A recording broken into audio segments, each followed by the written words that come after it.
Well, once again, ladies and gentlemen, welcome to the Southern Dictionary, and this is the expressions of the day.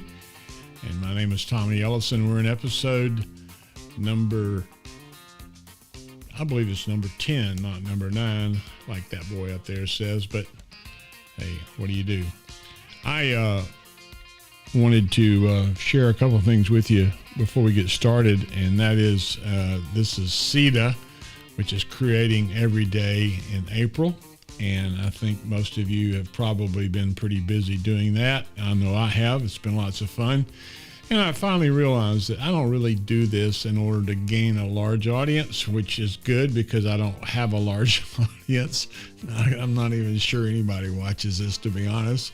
But nevertheless, I'm getting better and better in running eCam and perhaps researching and preparing. And today is really no different than most, in that we are going to be dealing with a Southern expression that I think you'll find interesting, because it's something that has evolved over the years. And the expression is, I wouldn't touch you with a 10-foot pole, or in some cases it's spoken this way: I wouldn't touch that. I wouldn't touch that with a 10-foot pole. You ever heard that expression before? I'm not sure I ever remember not hearing that expression, but nevertheless, just a little bit of background on it. It actually kind of evolved from what I can determine the late 18th century, and it was originally referred to as a barge pole. I wouldn't touch that with a barge pole was the expression from the 1700s. So you say to yourself, well, what is a barge pole? Well, a barge, as you know, is a boat, typically a flat bottom boat.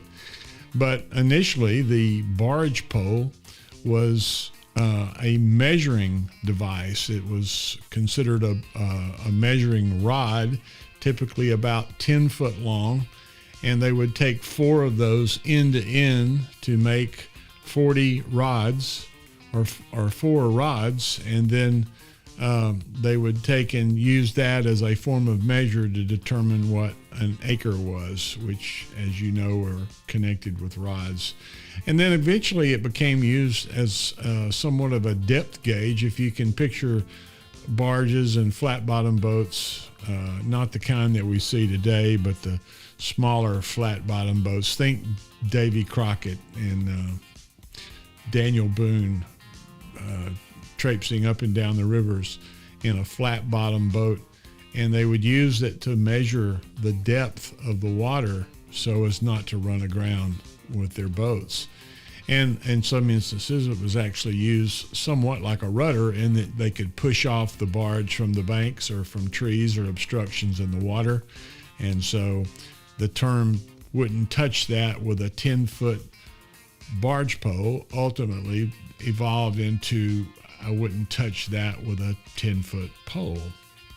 And of course, in some instances, kind of gruesome to think about, but where there were plagues and what have you, where bodies were being disposed of or thrown into the river, they used the poles to more or less dispatch that body in the river so that it would float on downstream and be of no concern to them any longer. And again, that was more of a plague-oriented activity that took place. But that's where the term 10-foot pole, or I wouldn't touch that with a 10-foot pole, actually came from. In some instances, it was actually used to determine whether the alligator was alive or dead, or perhaps the snake in the water.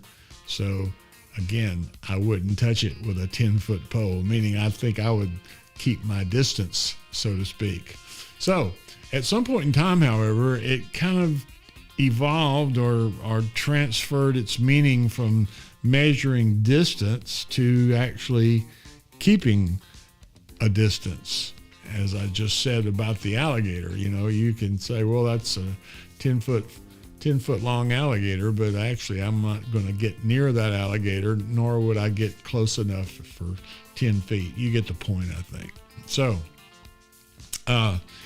the other piece of this information on the backstory of this was actually found in the court docket in a newspaper article, I should say, published around 1898, where a New York City district attorney named Asa Gardner was asked if there was any truth in certain rumors, reports that he might be a candidate for the gubernatorial nomination there in New York City.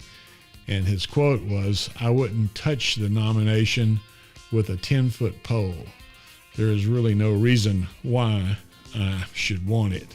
So again, another reference to staying away from a particular object by virtue of the 10-foot pole. And of course, it was somewhat used by Dr. Seuss as a hyperbole in the Grinch, How the Grinch Stole Christmas, that musical. If you recall it, there was a song called "You're a Mean One, Mr. Grinch." And the lyric went, "You're a monster, Mr. Grinch. Your heart's an empty hole. Your brain is full of spiders. You've got garlic in your soul, Mr. Grinch.